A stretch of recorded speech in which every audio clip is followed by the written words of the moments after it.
अस्सलाम वालेकुम दोस्तों, आज हम आपको ऐसे मुल्क की सैर करवाने जा रहे हैं जिसे दुनिया का आखिरी किनारा कहा जाता है। ऐसा मुल्क जो खूबसूरती में भी सबसे आगे है और दुनिया के अमीर तरीन मुल्कों में आता है।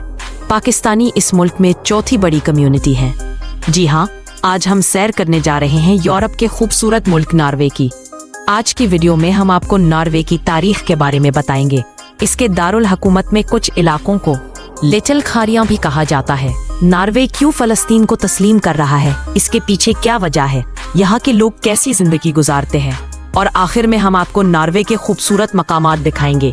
वीडियो एंड तक जरूर देखिएगा और बताइएगा कैसा लगा आपको नॉर्वे। आज की वीडियो बहुत इंटरेस्टिंग होने वाली है, एंड तक जरूर देखिएगा। चले अब निकलते हैं नॉर्वे के एक शानदार सफर पर। इस मुल्क का ऑफिशियल नाम किंगडम ऑफ नॉर्वे है। नॉर्वे की कुल आबादी 4,74,000 के करीब है, जो आबादी के लिहाज से दुनिया के 119वें नंबर पर आता है। नॉर्वे का कुल रकबा 3,85,000 मुरब्बा किलोमीटर है। नॉर्वे में 84% लोग शहरों में रहते हैं और 16% लोग गांव में आबाद हैं। छोटा सा मुल्क होने के बावजूद ये दुनिया के सबसे अमीर तरीन मुल्कों में आता है। 2023 के पेस इंडेक्स के मुताबिक ये मुल्क 24वें नंबर पर आता है। यहाँ के लोग दुनिया में खुशहाल जिंदगी गुजारते हैं। लोगों को गुस्सा बहुत कम आता है। ये लोग ज्यादा सोशल नहीं है, सबको अपने काम से मतलब होता है। ये कभी भी दूसरों के काम में टांग नहीं उड़ाते। दोस्तों, नॉर्वे यूरोप का छठा बड़ा मुल्क है। अगर इसके बॉर्डर की बात करें तो स्वीडन, रशिया, फिनलैंड और समंदरी फासले पर डेनमार्क लगता है। आज तक ये मुल्क अपने किसी भी हमसाया मुल्क से जंग नहीं लड़ा। छोटा मुल्क होने के बावजूद इसने बहुत तरक्की की है। नॉर्वे की ऑफिशियल जबान नॉर्वियन है। इस मुल्क में जो भी टूरिस्ट आते हैं उन्हें जबान के लिहाज से मुश्किल का सामना करना पड़ता है, क्योंकि यहाँ बहुत कम अंग्रेजी बोली जाती है। दोस्तों, नॉर्वे के नाग पूल वाले इलाकों में 76 दिन तक सूरज नहीं डूबता। इसकी वजह यह है कि ये मुल्क नाग पूल के करीब है। नाग पूल का मतलब है जमीन के बिल्कुल ऊपर वाली जगह। इसको जमीन की छत भी कहा जा सकता है।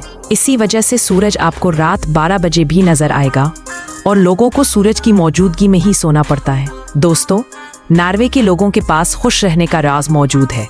बस आपको सर्दियों में ठंडे पानी से नहाना होगा। जी हाँ, वहाँ के लोगों का मानना है कि सर्दी में ठंडे पानी से नहाने से इंसान खुश रहता है।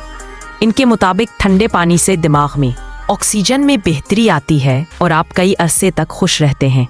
आप इस मुल्क में गाड़ी पर सफ़र करें या ट्रेन पर सफ़र करें, आपको खूबसूरत नज़ारे हर तरफ देखने को मिलेंगे। नदियाँ, पहाड़, वादियाँ, कुदरती खूबसूरती से ये बड़ा हुआ मुल्क है। दोस्तों, क्या आप जानते हैं नॉर्वे में चौथी बड़ी कम्युनिटी पाकिस्तानी है।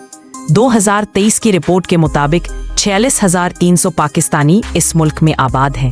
यहाँ पर मौजूद पाकिस्तानी बहुत अच्छी जिंदगी गुजारते हैं। दोस्तों, ये दुनिया के महफूज तरीन मुल्कों में आता है। इस बात का अंदाजा आप यहाँ से भी लगा सकते हैं। 2022 में इस मुल्क में क्राइम की रेशो 0.00% थी। नॉर्वे में 88% प्रोटेस्टेंट है, 3.3% मुस्लिम, 3% बुद्धिस्ट और बाकी दूसरे मजहब के लोग आबाद हैं। ये मुल्क छोटे छोटे जजीरों की शक्ल में था, जिनका आपस में कोई जमीनी रास्ता नहीं था। लेकिन आज आपको इस मुल्क में पहाड़ों के अंदर भी और समंदर के ऊपर भी सड़कें नजर आएंगी। इन सड़कों की वजह से पूरे मुल्क के जजीरे आपस में मिल चुके हैं।